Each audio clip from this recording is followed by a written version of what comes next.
Kwa hiyo sisi ikawa kauli zetu sisi siku zote tunapozungumza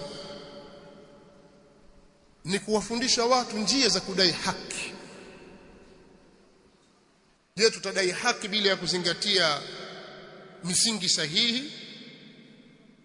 Njia yoyote inaweza ikatumika kudai haki, hata kama njia hiyo italeta uharibifu, hata kama njia hiyo italeta uvunjifu wa amani. Je, kila anayeona kwamba ameonewa anaweza kudai haki yake kwa namna anavyojiona yeye kivyo vyote, hata kama kutatokea uvunjifu wa amani?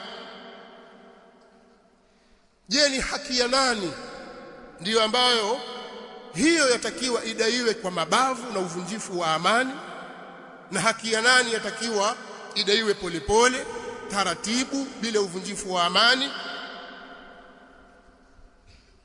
Haya tuliyafundishwa sisi, na si kweli yale yanayoenezwa kwenye mitandao ya kijamii katika kupambanisha baina ya kauli za maaskofu, wachungaji, mapadri kwa upande mmoja na kauli za mashehe kwa upande mmoja, kwamba mashehe wao siku zote wanasisitiza amani, hawazungumzii haki, lakini maaskofu wao wanazungumzia haki, kwa sababu kudai haki na haki ikipatikana ndiyo utakaozalisha amani. Kwa hiyo mashehe wao wazungumzia amani lakini hawaizungumzii haki. Kadhib. Hayo ni maneno ya uongo, maneno ya mtu ambaye hajaelewa au anakusudia kupotosha. Sisi tutaka haki kwa sababu Mola wetu sisi aliyetuumba ni wa haki. Dhalika bi anna Allaha huwa al-haq wa anna ma yad'una min dunihi huwa al-batil. Allah subhanahu wa ta'ala ndiye wa haki, na vyote vinavyoabudiwa kinyume chake Allah ni batil.